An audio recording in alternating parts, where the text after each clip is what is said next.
Tout a été dit là, hein, quasiment. Chère Linda, tu as souhaité réunir en cette très belle fin de journée ta famille, tes amis, tes collègues, en un mot, tous ceux qui comptent pour toi, pour un moment fort dans la vie d'un homme ou d'une femme, celui de la reconnaissance de la nation.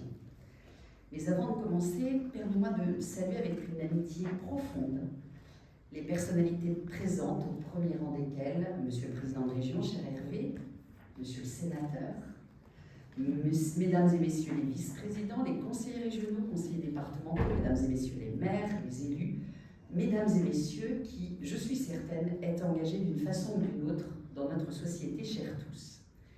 Chère Linda, je préfère te prévenir, le tutoiement va cesser entre nous, mais seulement pour quelques minutes. Je disais donc que nous sommes réunis aujourd'hui autour de vous, chère Linda, pour un moment particulièrement solennel. Recevoir la Légion d'honneur signifie recevoir la reconnaissance de la nation pour un engagement au service du plus grand nombre. Mais remettre la Légion d'honneur prend aujourd'hui, pour moi, un sens tout particulier.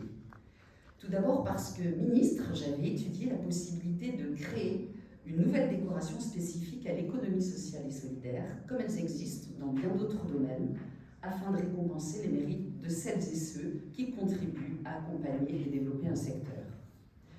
Nul doute que vous auriez été dans les premières. Hélas, je n'ai pas eu le temps de la mettre en œuvre.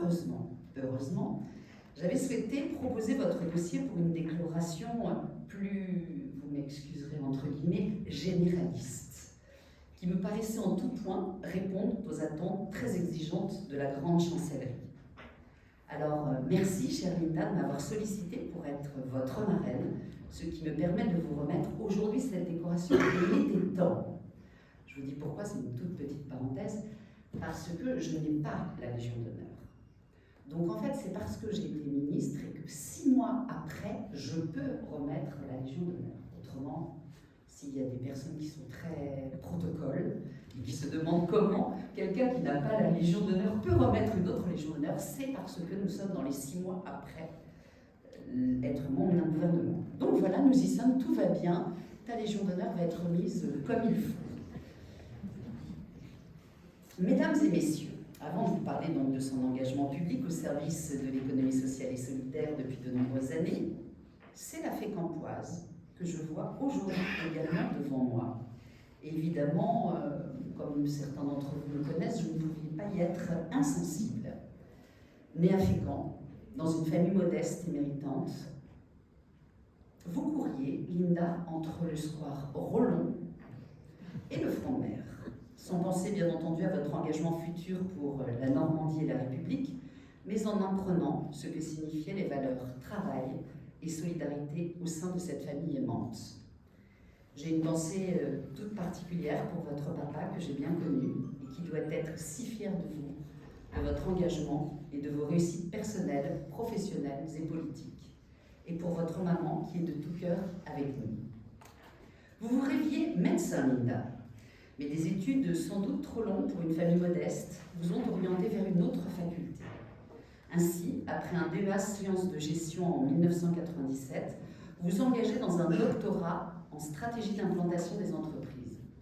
Vous concevez déjà que l'économie et l'entreprise peuvent être sociales et solidaires et que les dynamiques territoriales doivent se mettre en place. Après un passage en établissement bancaire, vous devenez chargé d'enseignement en DESS sur les questions stratégiques déjà, d'implantation des entreprises, puis directrice de PLIO.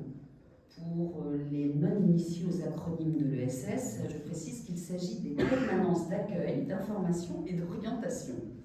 Elles ont pour objectif d'aider les jeunes, ça te parle toi David, de 16 à 25 ans dans leur insertion professionnelle et sociale.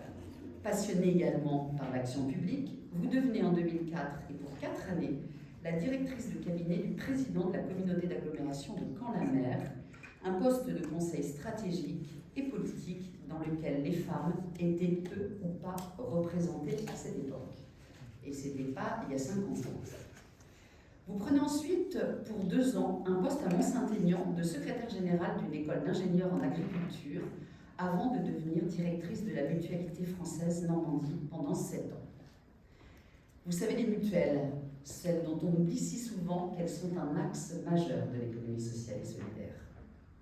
Vous devenez en 2019 directrice générale des services de la commune nouvelle de Valorbiquet, afin d'accompagner ce territoire rural dans sa nécessaire transformation.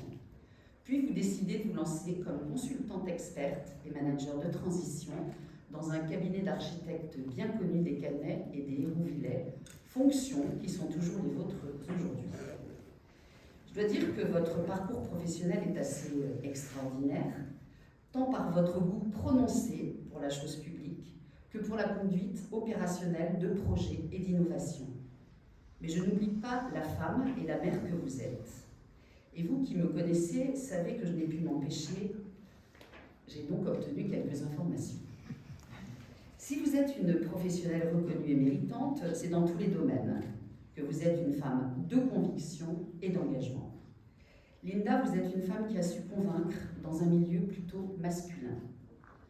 Linda, vous êtes une femme qui a vécu des moments parfois douloureux à titre professionnel et qui a su les surmonter grâce à une force de caractère exceptionnelle, le président nous l'a dit, à une aide précieuse, j'ai pu comprendre, de vos enfants. La vie professionnelle n'est pas toujours linéaire ou fluide. C'est un véritable combat solitaire que vous avez dû mener pour être reconnu comme victime. Lorsque les combats vous paraissent justes, vous les menez jusqu'au bout. Linda, vous êtes une femme engagée dans le milieu associatif, très jeune, comme présidente de la garderie de l'école maternelle de vos enfants, comme bénévole aussi à l'Ancre, ou encore comme membre actif du réseau des réussites de l'ADAPT. Vous avez toujours accordé de la valeur aux actions de proximité, concrètes, souvent invisibles, mais tellement nécessaires. En 2016, alors que l'Association des directeurs des organismes de mutualité francophones, la DOM, connaissait une période d'essoufflement, vous avez été sollicité par Bruno Huss, directeur de cette mutuelle et président de la DOM, pour en devenir vice-présidente. Durant 3 années, jusqu'en 2019, vous avez apporté votre énergie pour relancer cette association professionnelle dont les objectifs sont les échanges entre pairs, le partage d'expériences tout en réaffirmant les valeurs de solidarité et d'éthique qui fondent le mutualisme. Depuis 2019 et 2020, vous êtes également adhérente de France Parkinson et de France Alzheimer, deux associations qui vous ont offert et vous offrent encore, pour France Alzheimer, un précieux soutien dans l'accompagnement de vos parents. Linda, vous êtes également une femme citoyenne et engagée. C'est à ce titre que vous participez en 2007, je devrais dire que nous sommes un certain nombre à participer, à la campagne des élections régionales. Élue aux côtés d'Hervé Morin, vous devenez conseillère régionale déléguée chargée de l'ESS, ce qui n'était pas obligatoirement attendu par les acteurs du secteur, venant d'une équipe de centre droit. C'était mal connaître le président et vous. Je ne pourrais pas citer, au risque d'être trop longue, toutes les actions qui ont été entreprises dans l'ESS régional grâce à vous. Mais je ne peux pas se passer sous silence votre impulsion pour la monnaie locale citoyenne normande, le Rollon. Vous avez entendu tout à l'heure, il y avait une forme de petit clin d'œil au square dans lequel vous viviez avec vos parents. La mise en place d'une réunion annuelle de la conférence régionale de l'ESS, la co-construction d'une véritable stratégie régionale, le lancement de très nombreuses expérimentations et le soutien très fort à des incubateurs. Bref, c'est une vraie politique publique régionale qui a été mise en place dans ce secteur grâce à la confiance que vous accorde le président Morin. Au niveau national, cette fois, vous militez entre autres pour une dynamique forte entre les différents élus régionaux en charge de l'ESS, notamment au sein de Régions de France. Vous siégez également au Conseil supérieur de l'économie sociale et solidaire, conseil où j'ai eu le plaisir de constater, lorsque j'étais au gouvernement, votre poids politique. Votre parole, vos actions et propositions y sont reconnues, car toujours pertinentes et efficaces.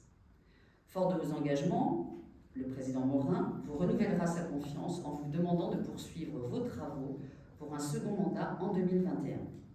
En 2020, vous vous engagez auprès de Joël Bruno dans la campagne des municipales. Vous siégez depuis lors au conseil municipal de Caen. Enfin, vous êtes une candidate courageuse dans la 6e circonscription du Calvados, aux législatives de 2022 et de 2024. Je vois que tout le monde sait très bien où c'est. Hein. Très courageuse lorsque l'on connaît les candidats qui s'y présentent également. Je ne citerai aucun nom. Et bien sûr, Linda, et c'est aussi un très beau rôle, vous êtes une maman.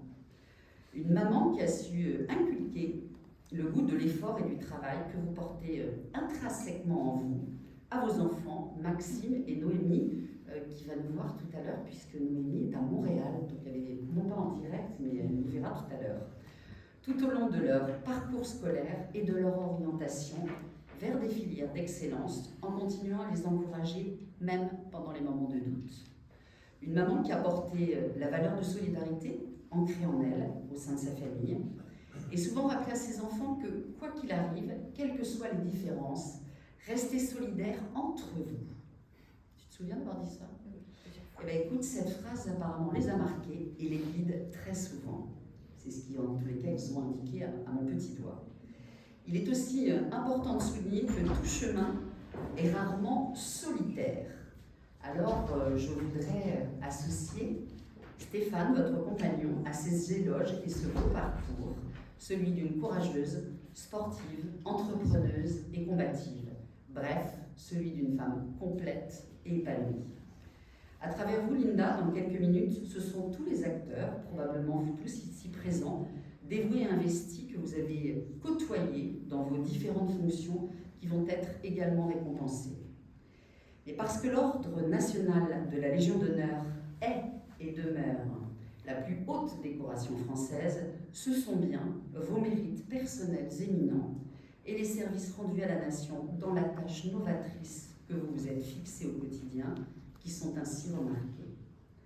La décoration que je vais vous remettre à cet instant récompense l'ensemble de vos mérites, la constance de votre engagement, votre persévérance, ainsi qu'un dévouement sans faille pour notre bien-aimée région, la Normandie. Alors nous y sommes.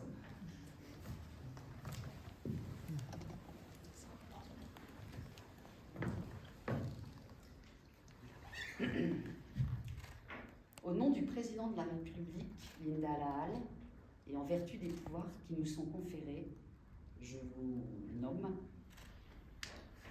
Nous vous faisons. Vous voyez, c'est une première. Nous vous faisons chevalier de la Légion d'honneur.